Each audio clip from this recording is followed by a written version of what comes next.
is 10:41 p.m. I'm on the road. Just left Busch Gardens Williamsburg, and it was a great day at Busch Gardens Williamsburg. It's the Friday before Labor Day, and pretty much everything at the park was a walk-on for basically the entire time that I was there. I think the longest I waited for any ride there was probably 15 minutes, which I really only did on Tempesto, and occasionally when I would want the front seat of a ride, typically that would have a bit of a wait. But pretty much all the other rows on all the coasters were pretty much walk-ons the entire day, which was great. Unfortunately, I didn't get footage of the entire park because I'm a little bit limited on space, on memory on my phone, and mostly limited on battery. But I just want to share my thoughts on Busch Gardens Williamsburg and the day that I had. So I got there about 5 o'clock after coming straight from King's Dominion, and when I got there, I actually was able to park in the England parking lot, which at Busch Gardens Williamsburg, they have multiple parking lots that are themed to, I guess not really themed, but named after different countries. And the England parking lot is within walking distance from the entrance, whereas the other parking lots are pretty much far away to where you have to take a tram or walk quite a ways. So I got lucky. I was able to park like 3 or 4 rows from the bridge that takes you to the entrance of the park. I managed to get multiple rides on every coaster. I did about 4 or 5 rides on Apollo's Chariot. I did 3 on Griffin, 3 on Alpengeist, 2 on Verbolten, 1 on Tempesto, and 1 on Loch Ness Monster. I did every ride at night after it got dark, which was pretty awesome. It's a pretty awesome park for night rides because most of the rides, most of the roller coasters go through trees anyway, and they don't have any lights, with the exception of Griffin has lights on it and Tempesto has lights on it. But pretty much all the rides were pretty good night rides, which was exciting. I had a much better time here than I did last time. I mean, I still had a great time last time. It's definitely one of my favorite parks. There's really only the 6 major coasters. I think there's 6 major coasters, and then there's a kiddie coaster, I believe. But they're all really great coasters. I mean, you know, it's a quality over quantity kind of situation. Apollo's Chariot was a lot better for me this time. The first time I rode it, which was the last time I came here, I wasn't too crazy about it. I mean, I thought it was a fun ride, but it definitely wasn't something I got excited about. But this time, it was actually really good. Really, the entire ride is floater airtime, which is pretty awesome. I got a chance to ride it in the front seat, which was good. And I mostly rode it in the back seat, which I didn't get to do until it got dark. But it was pretty awesome riding it in the back seat at night. I also managed to get one of the rides I did was during the fireworks, which was really cool, seeing the fireworks from the ride and seeing it light up the ride. But yeah, it's a really great park. Everything is very, very well themed to the different European countries. It has really, really great music. The food's pretty good overall. I've only eaten at a couple places there. The food's pretty good. They have animals. The employees are friendly. The operations are really good. I mean, even today, it was a light day, and still everything was running multiple trains, except for Tempesto, because it can't run multiple trains. Griffin is a really, really great ride. I really love Griffin. I did it 3 times. I was in the back seat each time. I rode it in the front seat the first time I rode it last time I was here. The back seat's good. The front seat, you hang over the edge a little bit more on the first drop. But it's actually got quite a bit of airtime. And for, if you've never ridden a dive coaster, there's usually not much to the layout. It's basically a couple vertical drops, a couple elements, and a couple turns, a couple little airtime humps, and a splashdown. But really, the whole ride's great. I mean, it's actually got really good airtime, especially if you sit on the outside of the outer seats, which I sat on the outside left a couple times. I didn't get a chance to sit on the right side. But yeah, it's definitely a really great ride. One of my favorite B&Ms, actually. I mean, it wouldn't make my top 10 or anything like that, but still really good. Apollo's Chariot, at this point, I've ridden 3 B&M hypercoasters, which are Diamondback at Kings Island, Apollo's Chariot, and I've ridden Nitro. Tomorrow, I'll be riding Intimidator at Carowinds for the first time.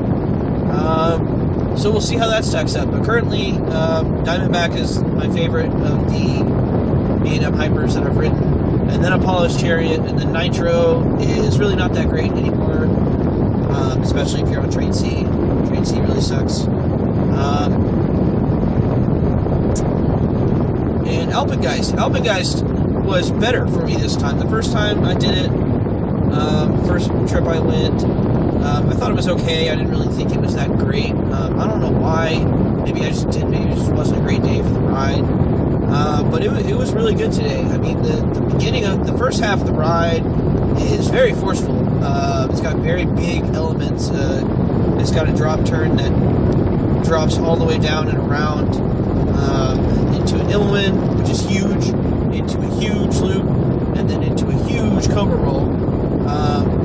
And that whole part of the ride is great. You get a lot of good speed at the bottom of the first drop.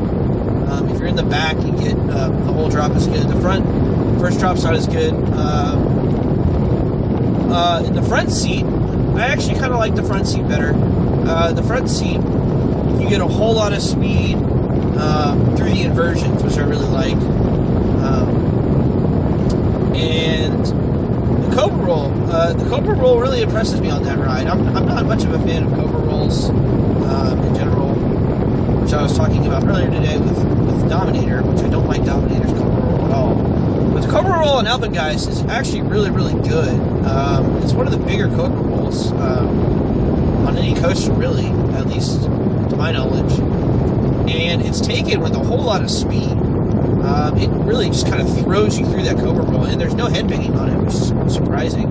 I mean, the whole ride does have the old B&M rattle a little bit, but it wasn't enough to bother me, and I didn't get any headbanging at all whatsoever, which was really awesome.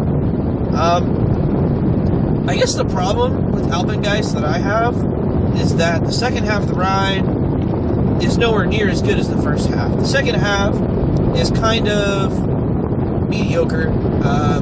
You go through the first half of the ride with the Illumine and the loop and the Cobra roll, all really great, all taken with really good speed, all very forceful. And then you turn up into the mid-course and you have this horrible whip as you flatten out to go into the mid-course, which is really kind of unpleasant. It's not really a fun kind of whip. It's just kind of not pleasant at all.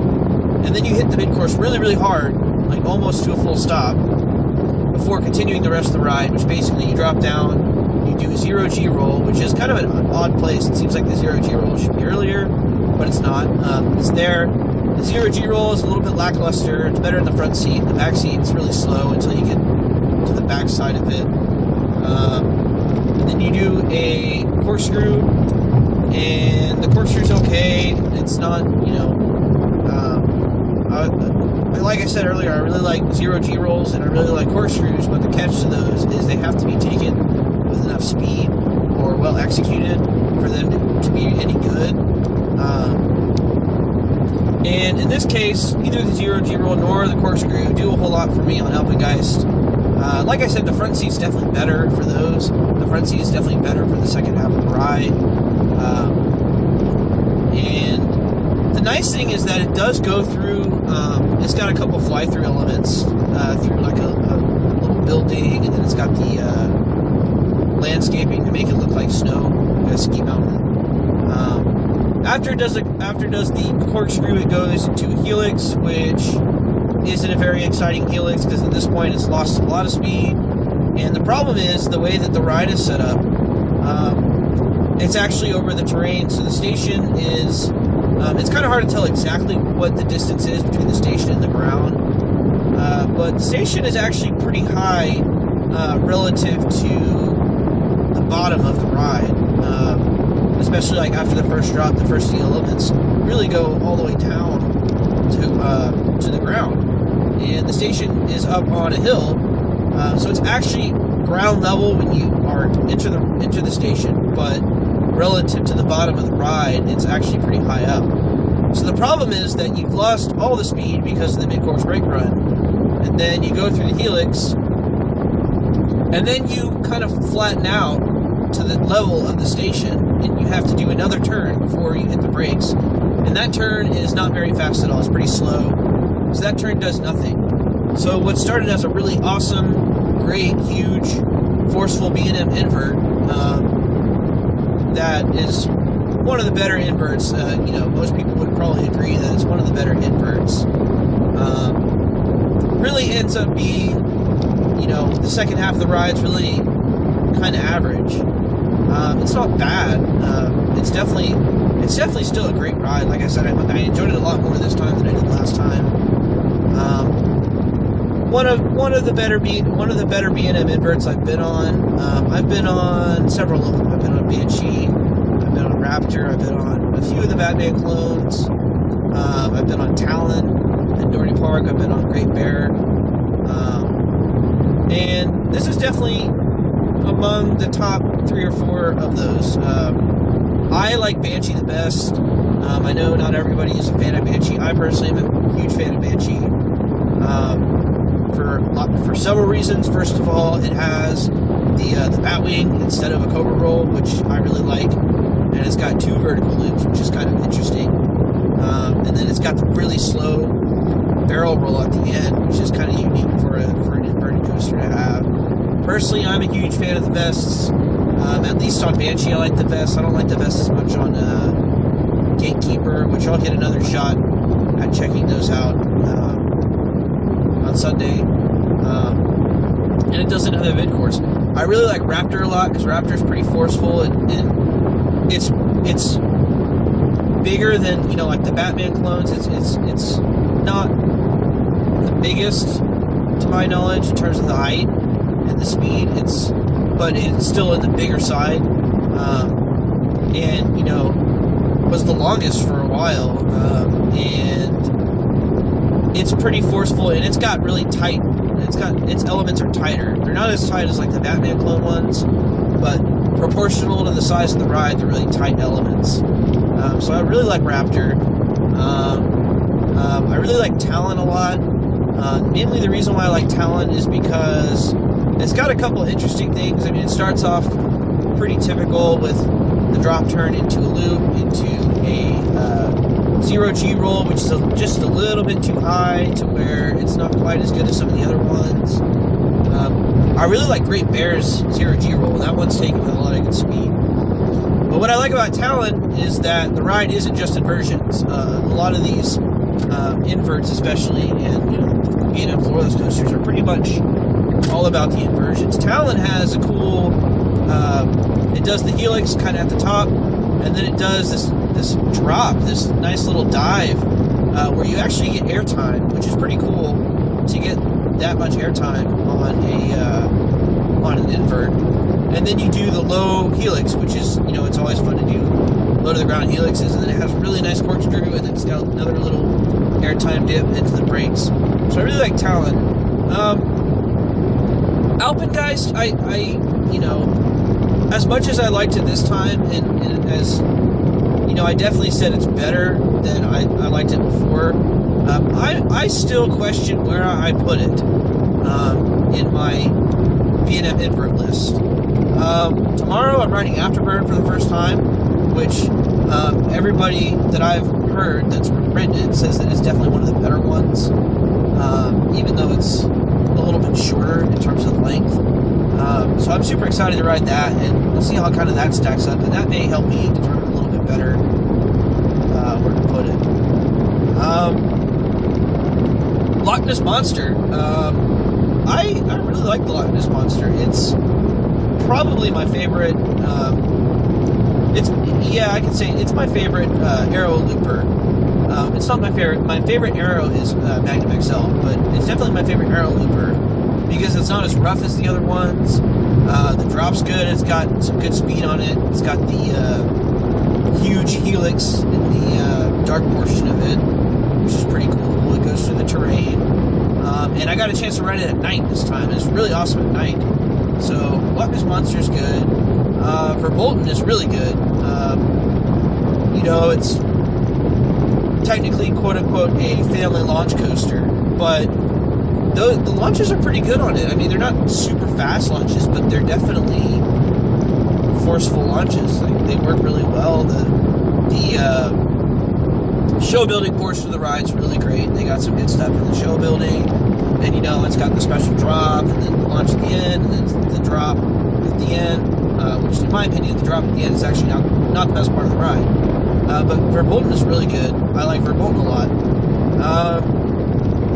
Tempesto is just okay to me. I mean, it's a fun ride, but it's definitely not one that I would want to wait in line for much time at all. I only did it once today. I could have done it more than once, even though it was a short line all day. There were really no lines today. I still only did it once, just because it's not really that great. I think that ride is good for like Lake Compounds is adding one. I think it's probably good for them, and for smaller parks that need something that they can afford those rides. It's good for the parks that really kind of need something, but not really right for Busch Gardens Williamsburg, where all the other coasters are really great coasters. So Busch Gardens Williamsburg at this point I can definitely say is one of my favorite parks, and I'm definitely going to continue going back there. I'd really like to get down to Busch Gardens Tampa, because I still haven't been there. They have Kuba and Montu, which are supposed to be some of the better B&M rides, some of the better older B&M rides. They have Cheetah Hunt, which a lot of people like. Unfortunately, Quasi is shut down now and has been rough and hasn't been taken care of very well. But still, and they're getting Cobra's Curse, which it'll be fun. It's a spinning coaster, which are fun. I like them okay. But I definitely want to get down there at some point. And they have the Schwarzkopf coaster there too. I like Schwarzkopf coasters. I definitely want to get down there at some point, especially considering how much I like Busch Gardens Williamsburg. At this point, I'm driving to Durham, North Carolina, which is about halfway between Busch Gardens Williamsburg and Carowinds. That's where I'm staying tonight. It's about 2.5 hours of driving from when I left. So I'll get there pretty late.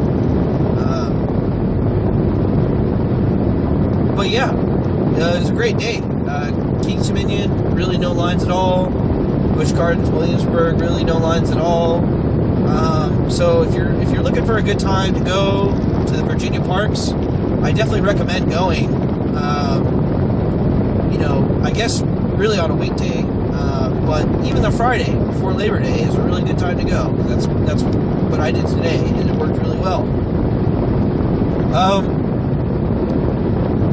Even despite the weather at Kings Dominion, I still got everything done and left when I wanted to leave, and had plenty of time. I mean, I was at Busch Gardens Williamsburg for essentially 5 hours, and did every coaster in the park multiple times.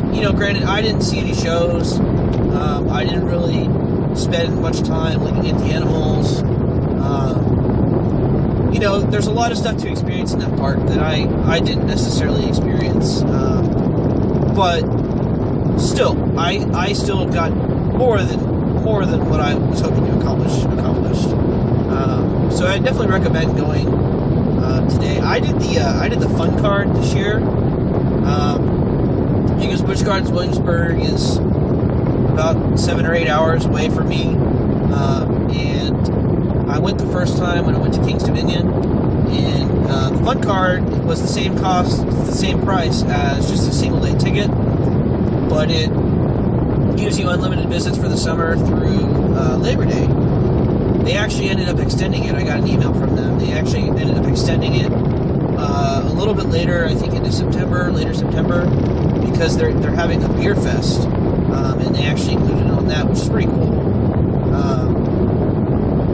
Which unfortunately I cannot take advantage of because there's no way I'm going to be able to get back down here.